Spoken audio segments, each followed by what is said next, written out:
दोस्तों 9 अगस्त 2024 शुक्रवार को नाग पंचमी का त्यौहार मनाया जाएगा। तो आप सभी को मेरी तरफ से नाग पंचमी की मंगल शुभकामनाएं। भगवान भोलेनाथ और नाग देवता की कृपा सदैव आप और आपके समस्त परिवार पर बनी रहे। दोस्तों आज की वीडियो में आप सुनेंगे नाग पंचमी की कथा। इसके साथ ही पूजा के शुभ मुहूर्त और पूजा विधि और कुछ बहुत ही अचूक उपाय भी शेयर करने वाली हूँ, तो वीडियो को अंत तक जरूर देखिए। श्रावण मास के शुक्ल पक्ष की पंचमी तिथि को नाग पंचमी का पर्व मनाया जाता है और नाग पंचमी के दिन नागों की पूजा की जाती है।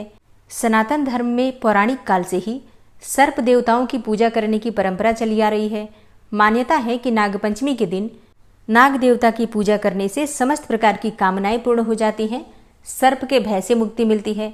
सांप काटने का अगर मन में भय हमेशा बना रहता है तो उससे भी मुक्ति मिलती है, और अगर आपको सांप के बुरे सपने आते हैं तो उससे भी आपको मुक्ति मिल जाती है। इसके अलावा अगर आपकी जन्म कुंडली में काल सर्प दोष है तो उससे भी आपको मुक्ति मिल जाती है। काल सर्प दोष का प्रभाव कम हो जाता है। नाग पंचमी कब से मनाई जाती है, इस विषय में कई सारी पौराणिक कथाएं प्रचलित हैं। दोस्तों भविष्य पुराण के पंचमी कल्प में नागों की उत्पत्ति, नागों की पूजा और उनके द्वारा पंचमी तिथि को खास बनाए जाने का कारण, इन सभी बातों का वर्णन किया गया है। भविष्य पुराण के अनुसार जब सागर मंथन हुआ तब माता की आज्ञा न मानने के कारण इन्हें यह श्राप मिला कि राजा जन्मेजय के यज्ञ में जलकर तुम सभी भस्म हो जाओगे। तब घबराए हुए नाग ब्रह्मा जी की शरण में जा पहुंचे। ब्रह्मा जी ने इन्हें बताया कि जब नागवंश में महात्मा जरत्कारु के पुत्र आस्तिक होंगे वह आप सभी की रक्षा करेंगे। इस दिन ब्रह्मा जी ने नागों को रक्षा का उपाय बताया था। वह पंचमी तिथि थी। आस्तिक मुनि ने सावन की पंचमी को ही नागों की रक्षा की थी, उन्हें यज्ञ में जलने से बचाया और इनके ऊपर दूध डालकर जलते हुए शरीर को शीतलता प्रदान किया। इस समय ही नागों ने आस्तिक मुनि से कहा कि पंचमी को जो भी मेरी पूजा करेगा उसे नागदंश का भय नहीं रहेगा। तब से पंचमी तिथि के दिन नागों की पूजा की जाती है और तभी से नागपंचमी का पावन पर्व मनाया जाता है। और नागपंचमी की एक बहुत ही पौराणिक कथा है जिसके अनुसार एक सांप ने भाई बनकर कैसे अपनी बहन की रक्षा की और उसे सुख समृद्धि प्रदान की, उसे धन संपदा प्रदान की। तो पौराणिक कथा के अनुसार प्राचीन काल में एक सेठ जी के 7 पुत्र थे। सातों के विवाह हो चुके थे और सबसे छोटे पुत्र की पत्नी श्रेष्ठ चरित्र की, विदुषी और सुशील थी, परंतु उसके कोई भाई नहीं था। एक दिन बड़ी बहू ने घर लिपने को पीली मिट्टी लाने के लिए सभी बहुओं को साथ चलने को कहा, तो सभी डलिया और खुरपी लेकर मिट्टी खोदने लगी। तभी वहां एक सर्प निकला जिसे बड़ी बहू खुरपी से मारने लगी। यह देखकर छोटी बहू ने उसे रोकते हुए कहा, मत मारो इसे, यह बेचारा निरपराध है।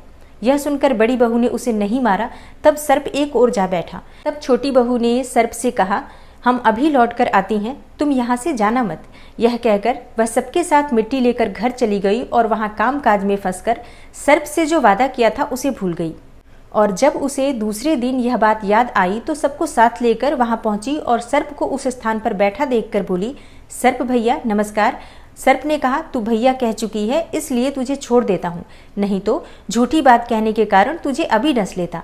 तब छोटी बहू बोली, भैया मुझसे भूल हो गई, उसकी क्षमा मांगती हूँ। तब सर्प बोला, अच्छा तू आज से मेरी बहन हुई और मैं तेरा भाई, तुझे जो मांगना हो मांग ले।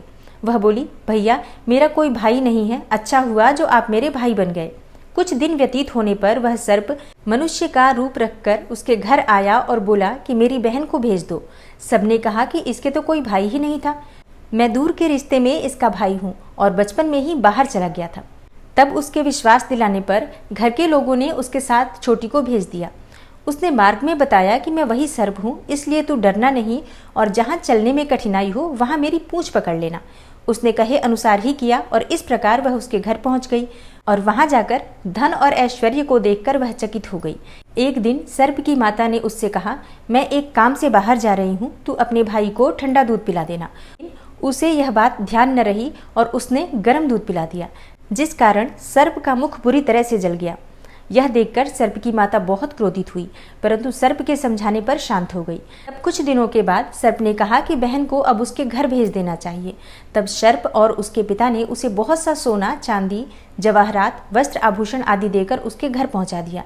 इतना ढेर सारा धन देखकर बड़ी बहू ने ईर्ष्या से कहा, भाई तो बड़ा धनवान है, तुझे तो उससे और भी धन लाना चाहिए था।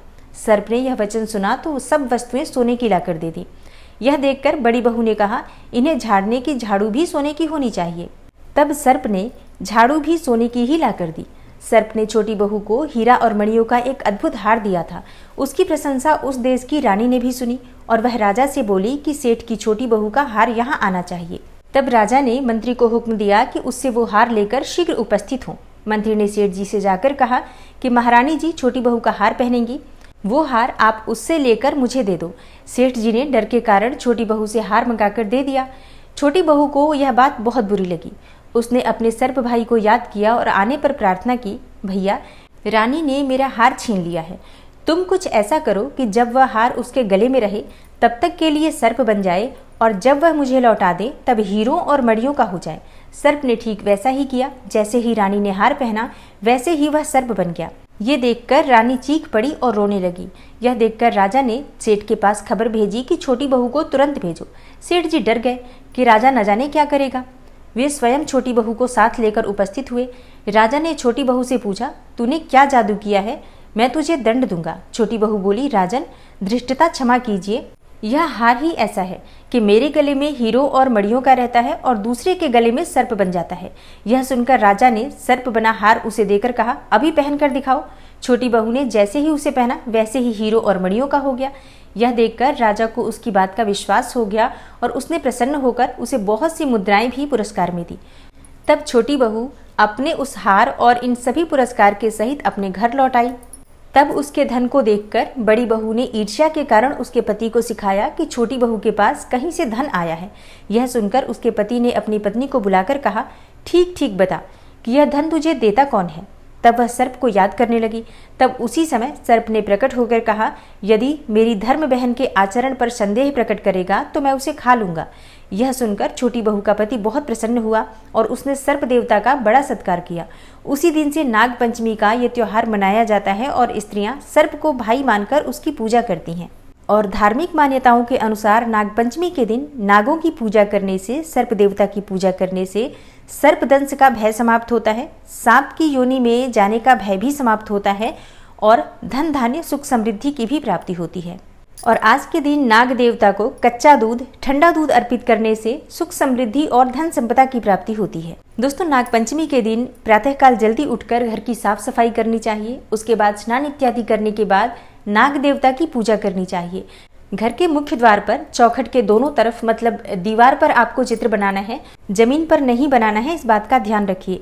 तो दीवार पर मतलब कि चौखट के दोनों तरफ आपको चित्र बनाने हैं। नाग और नागिन का जोड़ा बनाना होता है और इनकी पंचोपचार विधि से पूजा की जाती है, जैसे कि अक्षत, पुष्प, हल्दी, रोली और दूध अर्पित किया जाता है।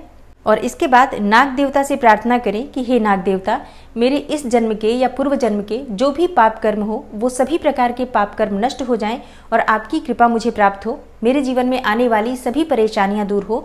इस प्रकार से जब आप प्रार्थना करते हैं तो निश्चित ही आपकी सभी परेशानियों से आपको मुक्ति मिलती है। तो अब जानते हैं कि नाग पंचमी कब है।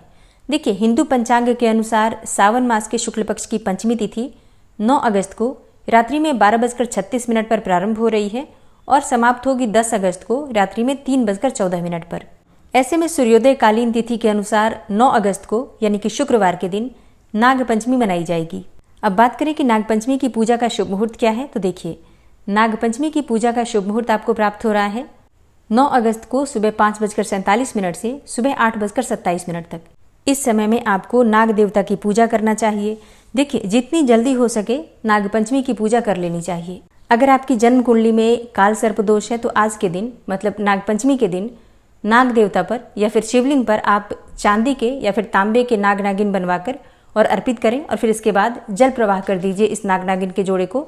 तो इससे आपको काल सर्प दोष से मुक्ति मिल जाएगी।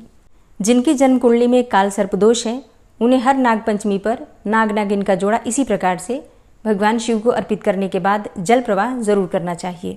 ऐसा अगर आप हर नागपंचमी पर करते हैं तो निश्चित ही आपको काल सर्प दोष का जो दुष्प्रभाव है उससे मुक्ति मिल जाती है, राहत मिल जाती है।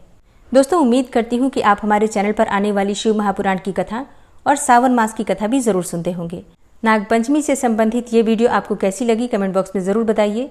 और अगर आप चैनल पर पहली बार आए हैं, अभी तक आपने चैनल को सब्सक्राइब नहीं किया है, तो आज की वीडियो अगर आपको अच्छी लगे तो चैनल को सब्सक्राइब करके बेल आइकन को जरूर प्रेस कर लीजिए। इससे ये होगा कि इस चैनल पर जो भी नई वीडियो अपलोड होंगी उनकी नोटिफिकेशन आपको सही समय पर प्राप्त होगी। मिलती हूँ मैं आपसे अगली वीडियो में, तब तक के लिए जय श्री राधे।